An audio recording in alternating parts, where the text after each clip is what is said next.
Computer Bangla ক্লাসের পক্ষ থেকে আপনাদের সকলকে অভিনন্দন এই ভিডিওটিতে ক্লিক করার জন্য। আজকে আমরা অসাধারণ তিনটে ট্রিক আমরা শিখবো, তিনটে কাজ আমরা শিখবো এক্সেলে। যে তিনটে কাজ প্রত্যেকের জানা দরকার, যারা এক্সেলে প্রতিনিয়ত কাজ করেন, হতে পারে অফিসিয়ালি আনঅফিসিয়ালি, প্রত্যেকের এক্সেলে কাজ করতে গেলে এই তিনটে ট্রিক জানা দরকার। অবশ্যই শিখুন, শিখতে পারলে ভালো লাগবে। তার আগে চ্যানেলটিকে সাবস্ক্রাইব করে নোটিফিকেশন বেলটি অল বাটনে প্রেস করে রেখে দিন। এই ধরনের প্রচুর ভিডিও নিয়ে আসছি, অলরেডি চ্যানেলে আপলোডও করা আছে। আপনি কম্পিউটারের এক্সপার্ট হয়ে যাবেন যদি প্রতিটি ভিডিও দেখেন, আমি কথা দিলাম। তো চলুন দেরি না করে আজকের এই তিনটে কাজ শিখে নেওয়া যায়। তো আমরা এখানে জাস্ট কিছু ডেটা লিখে রেখেছি, দেখতেই পাচ্ছেন। এখানে কিছু এমপ্লয়ি নেম রয়েছে, এমপ্লয়ি আইডি রয়েছে, ডেজিগনেশন রয়েছে, ইন টাইম আউট টাইম রয়েছে। তো আমরা তিনটে ট্রিক জাস্ট এখানে শিখবো। ফার্স্ট আমরা সিরিয়াল নাম্বার বের করা শিখবো, সেকেন্ড আমরা শিখবো টোটাল কাউন্ট, আর থার্ড ট্রিক আমরা শিখবো ওভার টাইম বের করা। এবার বলি, আপনার মনে হতে পারে যে সিরিয়াল নাম্বার আর এখানে টোটাল কাউন্ট এটা তো একই জিনিস। না, এটা এক জিনিস নয়। সিরিয়াল নাম্বার টোটাল কাউন্ট দুটো কিন্তু ভিন্ন। কেমন, আপনাকে একটু বুঝিয়ে বলি। যেমন এখানে সিরিয়াল নাম্বার রয়েছে, জাস্ট ধরুন 1 2 3 4 করে সিরিয়াল নাম্বার থাকবে। এবার এখানে যে এমপ্লয়িটা রয়েছে, ধরুন আমি এখানে 1 নম্বরে জাস্ট এখানে যেমন রয়েছে আয়ুষ সাহা। এবার ইনি কোনো কারণে জব ছেড়ে দিয়েছেন। ইনি কিন্তু জাস্ট আমরা ইয়ার এন্ডিং এ সেটা ক্যালকুলেট করব। ইনি জব ছেড়ে দিয়েছেন হঠাৎ করে, তো কোনো কারণে। তো এখানে এনার পজিশন ছিল 1 নম্বর সিরিয়ালে, ঠিক আছে। এবার আপনার অফিসের বস যদি আপনাকে বলেন যে আমার টোটাল কতজন এমপ্লয়ি রিসেন্ট এখন কারেন্ট রয়েছে, তার একটা টোটাল কাউন্ট আমাকে দাও বের করে, তখন আপনি কি করবেন? এখানে সিরিয়াল নাম্বার দেখে দিতে গেলে আপনি কিন্তু অসুবিধায় পড়বেন, এখানে ভুল হবে। কেননা একজন অলরেডি জব ছেড়ে দিয়েছে, অতএব সিরিয়াল নাম্বার ধরে আপনাকে দিলে হবে না। আপনাকে টোটাল কাউন্ট দিতে হবে, কতজন এমপ্লয়ি রয়েছে রিসেন্ট কারেন্ট যারা জব করছেন। অতএব সেক্ষেত্রে টোটাল কাউন্ট আপনাকে কিন্তু ক্যালকুলেট করতে হবে। সিরিয়াল নাম্বারের সাথে এটা কিন্তু সম্পূর্ণ আলাদা পার্থক্য আছে। এখানে আপনার যদি হাজার হাজার এমপ্লয়ি থাকে, সেখান থেকে কিছু এমপ্লয়ি ছাড়বে, কিছু এমপ্লয়ি আবার অ্যাড হবে। অতএব সিরিয়াল নাম্বারে তার পজিশন কিন্তু সেটা ইয়ার এন্ডিং এ ক্যালকুলেট হবে, কিন্তু তার পজিশন ধরে আপনি কিন্তু পুরো সিরিয়াল নাম্বার ওয়াইজ আপনি এখানে ক্যালকুলেট করতে পারবেন না রিসেন্ট কারেন্ট আপনার কতজন এমপ্লয়ি রয়েছে। সেটা কাউন্ট করা সম্ভব নয়, তার জন্য টোটাল কাউন্ট সেটা আলাদা আপনাকে করে রাখতে হবে, এবং সেটা রিসেন্ট সবসময় আপডেট হবে। আপনি যখন কোনো এমপ্লয়ি জব ছেড়ে দেবে, অটোমেটিক সেখানে টোটাল কাউন্ট কিন্তু ক্যালকুলেট হয়ে যাবে। আবার যদি কোনো এমপ্লয়ি অ্যাড হয়, সেক্ষেত্রেও টোটাল কাউন্টে সেটা অ্যাড হয়ে যাবে অটোমেটিক, ঠিক আছে, কারেন্ট। তো সেটাই আমরা শিখবো, শিখতে পারলে ভালো লাগবে। দেখুন দুটোর মধ্যে কিন্তু তফাৎ আছে। তো ফার্স্ট আমরা সিরিয়াল নাম্বার বের করা শিখছি। তো আমরা নর্মালি সিরিয়াল নাম্বার যেভাবে দিই, এখানে 1 2 3 এইভাবে দিই, কিন্তু এইভাবে দেওয়াটা অসম্ভব। এখানে যদি হাজার হাজার এমপ্লয়ি থাকে, এইভাবে দিতে গেলে প্রচুর সময় লাগবে, এভাবে দিতে পারবেন না। তার জন্য আপনি কি করবেন? হোম মেনু বারে চলে আসবেন। তার আগে এখানে 1 লিখুন, এই যে 1 লিখলাম, এরপরে এই সেলটাকে সিলেক্ট করলাম। এরপরে হোম মেনু বারে চলে আসবেন। এখান থেকে জাস্ট এডিটিং এই ট্যাবের মধ্যে আপনি এখান থেকে এই যে জাস্ট এই আইকনটাতে আপনি ক্লিক করবেন, ফিলে আসার পর জাস্ট এখানে সিরিজ অপশন পাবেন, এখানে ক্লিক করবেন। সিরিজের উইন্ডো এখানে ওপেন হয়ে যাবে। এরপর সিরিজ ইন রোজ কলাম রয়েছে, আপনি রোজ যদি সিলেক্ট করে রাখেন তাহলে আড়াআড়ি ভাবে সিরিয়াল নাম্বার চলে যাবে। আমি যেহেতু লম্বালম্বি দেবো, সেহেতু কলাম এখানে আমি সিলেক্ট করব। এরপর এখানে রয়েছে স্টেপ ভ্যালু, আমি 1 থেকে শুরু করতে চাইছি, স্টপ ভ্যালু কত শেষ করতে চাইছেন সেটা আপনি দেবেন। ধরে নিন আমি এখানে 14 নাম্বারে শেষ করতে চাইছি, আমার 14 জন এমপ্লয়ি রয়েছে। আপনার যতজন দরকার আপনি এখানে স্টপ ভ্যালু সেটাই দেবেন। এরপর 14 দিলাম, এরপর আমি ওকে করলাম। তো দেখুন এখানে সিরিয়াল নাম্বার চলে এলো 1 2 3 4 করে 14 পর্যন্ত, ঠিক আছে।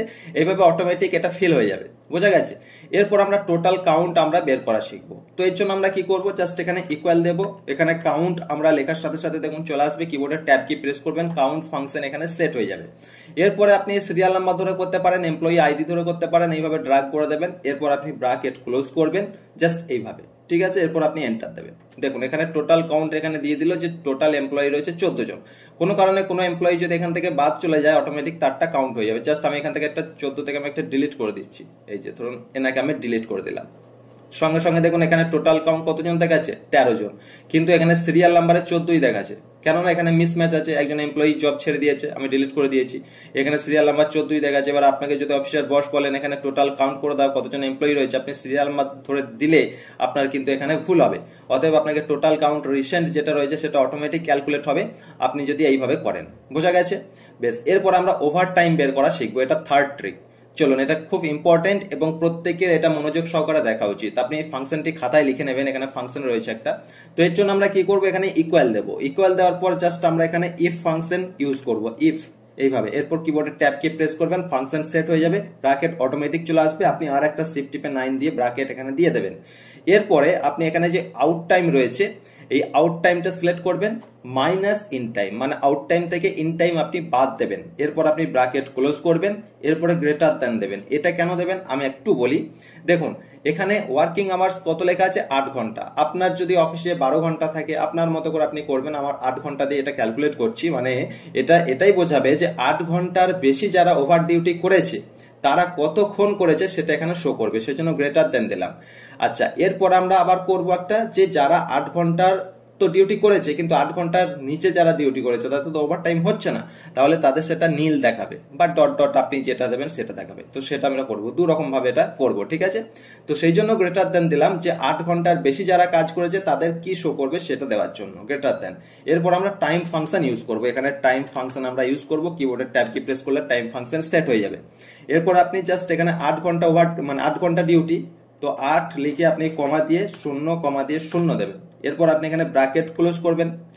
এরপরে জাস্ট এটা হয়ে গেল কি 8 ঘন্টার বেশি যারা কাজ করছে তাদের জন্য ওভার ডিউটি কতক্ষণ করছে সেটা শো করবে। এরপর আমরা এখানে কমা দেব। আচ্ছা, এটা আমি একটু বড় করে দিই, না হলে কিন্তু এটা হবে না, বুঝতে অসুবিধা হবে।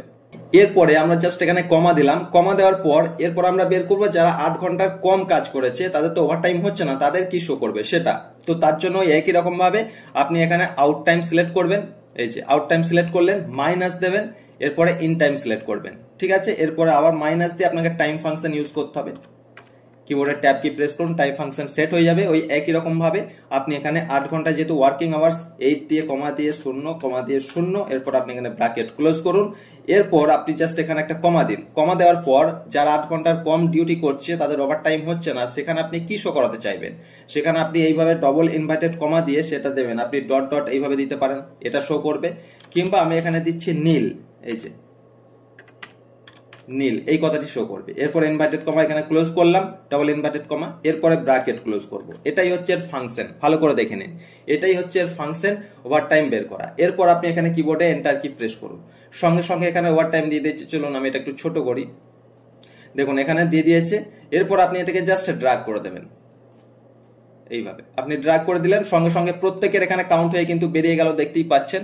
এই যে প্রথম ব্যক্তি যিনি রয়েছেন জাস্ট 2 ঘন্টা 30 মিনিট ওভার টাইম করেছেন, আর এখানে ইনি 4 ঘন্টা ওভার টাইম করেছেন, 3 ঘন্টা 40 মিনিট ওভার টাইম করেছেন। কিন্তু যারা 8 ঘন্টার নিচে জব করেছেন মানে ডিউটি করেছেন তাদের এখানে নীল দেখাচ্ছে। আমি যেহেতু নীল লিখেছিলাম, নীল দেখাচ্ছে, দেখুন এই যে এগুলো সব নীল দেখাচ্ছে। আপনি এখানে ডট ডট শো করাতে পারতেন, আপনি যেটা শো করাতে চাইছেন সেটা ডবল ইনভার্টেড কমার মধ্যে লিখে দেবেন। বোঝা গেছে? এটাই হচ্ছে ওভার টাইম বের করার ফাংশন। তো কেমন লাগলো অবশ্যই জানাবেন ভিডিওটি, এবং চ্যানেলে প্রথম হয়ে থাকলে সাবস্ক্রাইব করে নোটিফিকেশন বেলটি অল বাটনে প্রেস করে রেখে দেবেন। এই ধরনের প্রচুর ভিডিও নিয়ে আসছি।